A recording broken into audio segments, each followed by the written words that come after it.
It's a peculiarly Miami dilemma. On the one hand, I feel like I'm too old to be getting in trouble with poolside go-go dancers, leaving my credit card at the bar, waking up in strange beds, and especially wearing this hat. But on the other, I'm too young for bingo, mahjong, aquatic, zumba, tai chi.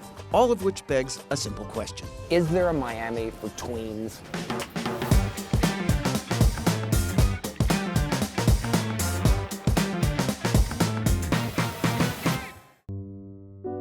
Put the partying and carousing of your past life behind you, and you'll find yourself in a very different Miami. A place of elegance, of beauty both natural and man-made, of grand mid-century hotels informed by opulence and the Italian Renaissance, like the Eden Rock, where they keep the decadence at a distance. A place where you can Enjoy breakfast, because I'm up in time for breakfast. let the rest of the world flirt and preen on South Beach. Aren't you done with all the psychedelic lifeguard stands, obsession with body culture, questionable swimwear? Especially when there are places where you'll be the youngest one on the beach, and sometimes the only one on the beach.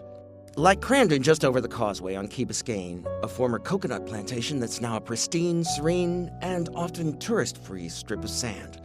There, the only sign of civilization is the swarm of kite surfers offshore, and you can finally relax, restore, and be yourself, for better or worse. For you, Miami's exotic tropical flora is usually a mere abstraction, but not this time. Not at Fairchild Tropical Garden. The oldest of its kind in America. 30,000 plants, 4,100 species, and a tropical rainforest right here in Miami. Strolling the grounds, at last you begin to appreciate the true glories of a year-round equable climate, the extraordinary variety of flora and fauna, the unearthly beauty of a man-made rainforest, the sanctuary that is the enormous indoor garden dedicated to an equally enormous number of butterfly species from all over the world, like the blue morpho from Panama, and the intermittent terrors posed by invasive species. Look at that one over there. Ah, look at there. Do you know about these things? Are you not scared? Look at right there. Ah, no. Here, even sunscreen application has a graceful, balletic quality to it, and there's nothing you'd rather do than unwind, recline, and settle in with that book you've been meaning to read. In this gentler Miami, you find yourself perfectly content to end the day with a celebratory cocktail at the Eden Rock Bar, a handsome relic of another age that's as far from the hullabaloo as you can get. Or do you dive into Little Havana like the rest of the world with its dizzying streetscapes and nightlife? You're drawn to Calle Ocho like a moth to a flame. There's dancing in the street, everybody's puffing on Havana's finest cigars, the smoke billows and curls into the sky, and literally everything is set to a salsa soundtrack. The rhythm's so infectious you can't help but join in.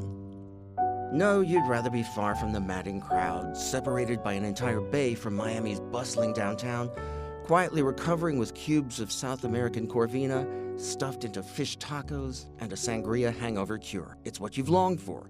A Miami where you can Enjoy a quiet lunch, because you're up in time for lunch. It's more than a beach. It's spellbinding artistry, it's windwood walls, and its inspiring transformation from one of the city's toughest neighborhoods into a gigantic outdoor art gallery.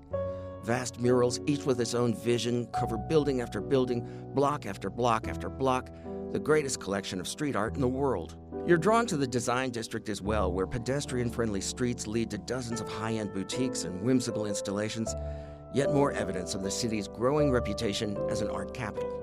But in Miami, you can even find solace while shopping, especially at Upper Buena Vista, a nearby outdoor mall that sits beneath a banyan tree and actually bills itself as a place to relax, where afternoons are for savoring fermented spicy beef and Kashkaval cheese on a sesame bagel. And with evening comes the chance, finally, to dine at a no-reservations Miami classic and feast on one of the city's greatest gifts to culinary culture.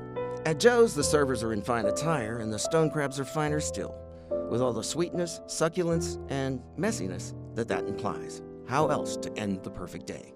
Or is it the noise and electricity of Ocean Drive, that thoroughfare awash in neon art deco, sidewalk cafes, and South American tourists, where the scent of black paella is in the air and letting loose is mandatory? That street of dreams where every night's a party and the evenings never end till you've done at least one thing you're not proud of. Life is a perpetual exercise in deciding how to live. Should I be old or young? Zany or zen?